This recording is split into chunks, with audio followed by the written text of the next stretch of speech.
I'll be going for Bud. You know, if he fight Canelo, I'll be going for him. I mean, I don't know if he gonna win or lose, but I definitely be going for Crawford. I think if anybody can Do pull you it out, feel that Canelo's going to win? Really? Really? So you would put your money on Crawford? Yes.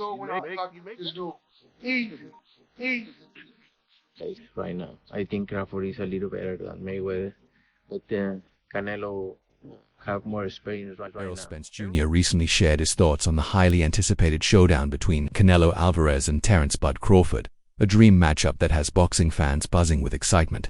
Known for his straightforward opinions and elite boxing IQ, Spence provided a compelling breakdown of how the fight could unfold if these two pound-for-pound greats step into the ring. He highlighted the stark contrast between Canelo's power and size advantage and Crawford's exceptional timing and adaptability, offering fans an insightful glimpse into how boxing's elite view this potential super What do you think of that fight?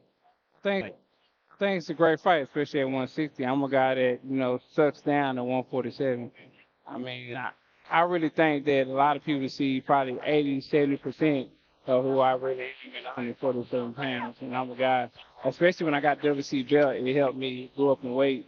I had an IVF and 10-pound weight limit after the weigh-ins and things like that, so it helped me out a lot too. But I'm a guy that outgrown the weight. I'm just holding around because I want to be undisputed champion at 147.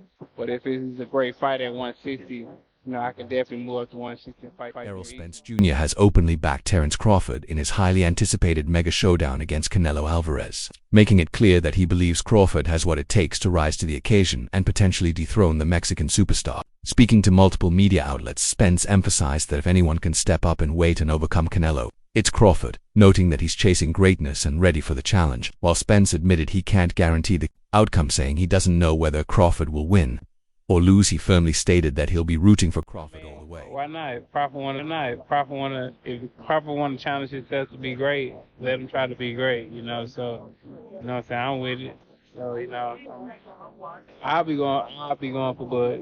If he fight Canelo, I'll be going for him. I mean, I don't know if he gonna win or lose, but I definitely be going for Crawford. I think if anybody can pull it out, he can pull it out. He's chasing greatness, so why not? Canelo came up to 175 and fought Copeland and fought the other guy too. So I mean, if he can do it, he started at 147. So I mean, if he's doing it, why can't? This admiration partly comes from first-hand experience, as on July 29, 2023, Terence "Bud" Crawford dominated Errol Spence Jr. with a 9th-round TKO to become the undisputed welterweight champion, capturing all 4 belts in a historic first for the 4-belt era. Crawford showcased his brilliance by landing 185 of 369 punches at a 50% rate, including 98 power shots at 60%, while Spence connected on only 96 of 480 punches for 20%. Analysts on Reddit highlighted Spence's flawed style, noting that his head often lingered over his front foot, leaving him vulnerable to Crawford's superior preparation. In the end, Crawford's masterful footwork, switch-hitting ability, and surgical precision exposed Spence's weaknesses and firmly solidified his status as boxing's pound-for-pound king. This is the thing. Canelo's looking to knock Crawford out. Canelo's not going to try to outbox him. So Canelo could fall into the same position Errol Spence was in, trying to knock out Crawford, ending up getting flipped. Terence Crawford has delivered a clear and fearless warning to Canelo Alvarez, declaring, "No excuses when I win." He confirmed that there is no catch-weight clause for their showdown, emphasizing that he wants Canelo at his absolute best, so that his victory will be undeniable and without loopholes. Tensions rose even higher after Canelo shoved Crawford during a press event, prompting Crawford to fire back on social media with a chilling message, "I got you, you're going to..." Remember, his response made it crystal clear that he plans to punish Alvarez in the ring and leave no doubt about who the better fighter is. However they rate me, it doesn't matter. At the end of the day, we got to fight. I'm going to win the fight. Simple as that. Can I ask you about if there's any rematch clause with the fight with Canelo? No, it's not. No, I didn't. And there's any weight restrictions to the fight at all? No, it's not. A lot of fighters would like to put on a weight restriction to this type of fight. Why didn't you want to do that? Because I want to manage best. I don't want no excuses. I don't want no, reasons why, he didn't feel good or anything. I want to manage best. There's a lot of experts that think Canelo's not the same fighter. His punch output's a lot less. What do you think, considering the last 12 months or so? Is he the same fighter he was maybe a few years ago?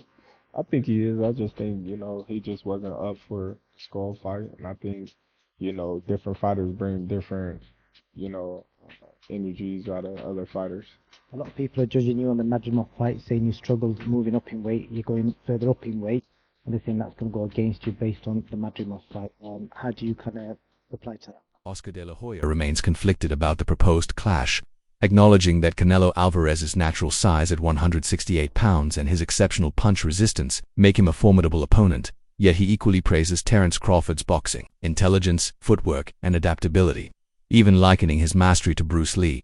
De La Hoya believes Crawford's heart and ring IQ give him a realistic chance, but he also reminds fans that historically, a great small fighter has rarely beaten a great big one, leaving him firmly on the fence. Canelo's durability is unquestionable. He has absorbed bombs from Sergey Kovalev at light heavyweight, traded brutal uppercuts with Gennady Golovkin across 3 epic battles, and withstood Dmitry Bivol's power without flinching, building a level of resilience few fighters can match. By contrast, Crawford is jumping to weight classes to super middleweight, with no prior exposure to sustained power punching at 168, and analysts note that his speed and power already showed signs of fading at 154, while critics argue he has yet to endure prolonged punishment from true super middleweights. Great point when talking about sizes. Because he said, if you look at them two together now, they look the same size. He said people have got the idea of the size thing wrong. It's not looking at them as a physical package. It has absorbed the bigger shots in the weight division. So, and it was good. It was a very good point. It was like Canelo has been hit by light heavyweights and super middleweights for the best part of the decade. Basically. So used to taking those shots, whereas Crawford hasn't. Crawford's been hit by 140 guys and 147 guys for the best part of the decade. Yeah. What's Crawford going to be like? So basically, trying to say, Canelo can easily absorb Crawford shots. Can Crawford easily absorb Canelo's punches? If you're taking shots from Triple G, Sergey Kovalev, Dmitry Bivol, and you're staying on your feet, not getting hurt, not even getting wobbled, just literally shaking it off. Yeah. You can take Terence Crawford. Rising welterweight star Jaron Boots Innes issued a stark warning to Terence Crawford, arguing that jumping to weight divisions without a tune-up at 160 pounds is a dangerous gamble. Innes highlighted Canelo Alvarez's proven knockout power, noting that he has dropped opponents weighing over 200 pounds, making him a serious threat. While Innes acknowledged Crawford's elite skill set, he stressed that the size disadvantage is very real and favors Canelo unless Bud can adapt both his strategy and physical preparation to handle the super middleweight challenge. Can bridge the weight gap, or like with you, what did bridge the weight gap? Because a lot of people are just saying, hey, Canelo's just too big for someone like Terence. That's true.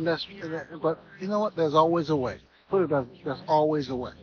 There's always a way. Amir Khan, having faced both fighters in their prime, sides with Terence Crawford, praising Bud for his exceptional boxing IQ, footwork, movement, and precise power. Khan recalled that Crawford was extremely difficult to hit during their bout, in stark contrast to how easily he landed punches on Canelo Alvarez. While he acknowledges Canelo's superior one-punch knockout power, Khan believes Crawford's ring intelligence and tactical slickness give him a legitimate chance to win, as long as he approaches the move up in weight with respect for the dangers it brings. More towards Canelo. Because like I said before, he's been putting big guys out and down. Canelo not even really a 68 pounder. He probably really should be at 60, maybe. And he's been hurting these guys. I think he dropping these guys and things like that. So and them guys be way bigger than him come fight night. I know that for sure. He be probably close to 200 pounds. He dropping those guys like that. So I don't know.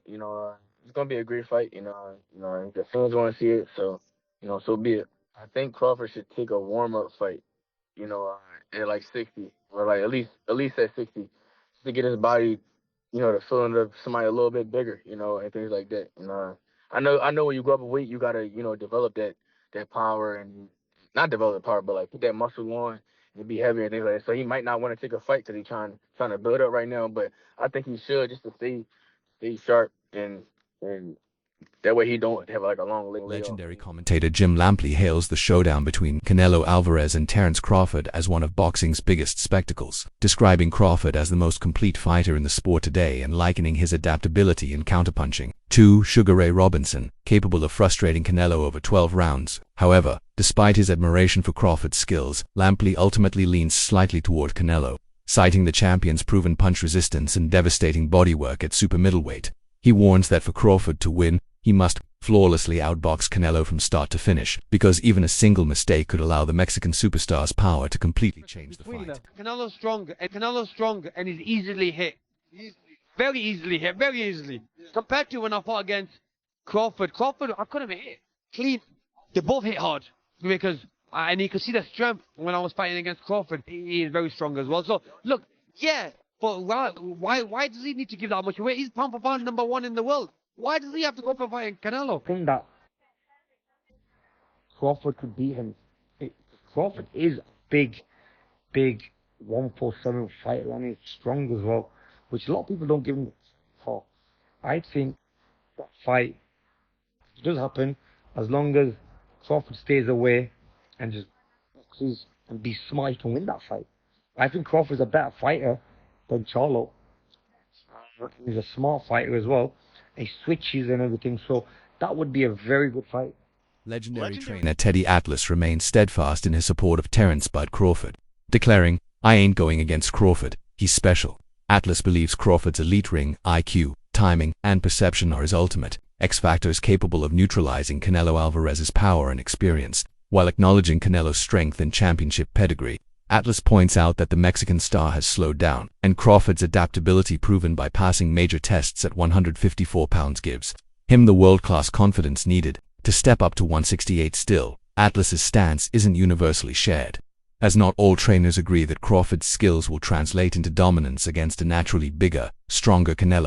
Crawford is going to fight Canelo, because even if I have some doubts and misgivings about the size matchup, it is two action fighters who like to fight aggressively times, not all the times, going against each other, and we'll see who can open the other person's tuna can, so to speak. Joel Diaz, who coached Israel Madrimov, bluntly stated that Terence "Bud" Crawford has no realistic chance against Canelo Alvarez. Diaz explained that the key to beating Crawford is relentless body attack, something few opponents have effectively executed. He noted that while Crawford's ability to switch between southpaw and orthodox makes headshots difficult, his midsection remains a clear target. Madrimov exploited this by going after Crawford's ribs and liver early, causing noticeable swelling and reducing his effectiveness. Given Canelo's elite body punching and immense power at super middleweight, Diaz believes Crawford simply lacks the strength and durability to withstand that kind of sustained assault from Alvarez. Overrated. Terence Crawford was Canelo Alvarez at 168 pounds. Canelo's really good. But I think Crawford is special. I know he hasn't fought the resume everyone wants, but you have that or you don't have that ingredient. And I think he has it. Canelo's really good. He's tremendous. But could he be a tiny bit overrated? The greatness is within Crawford. It's in his desire. It's in his mind. It's in his makeup, where he came from. I know he's moving up the weight class, can he carry it? But those...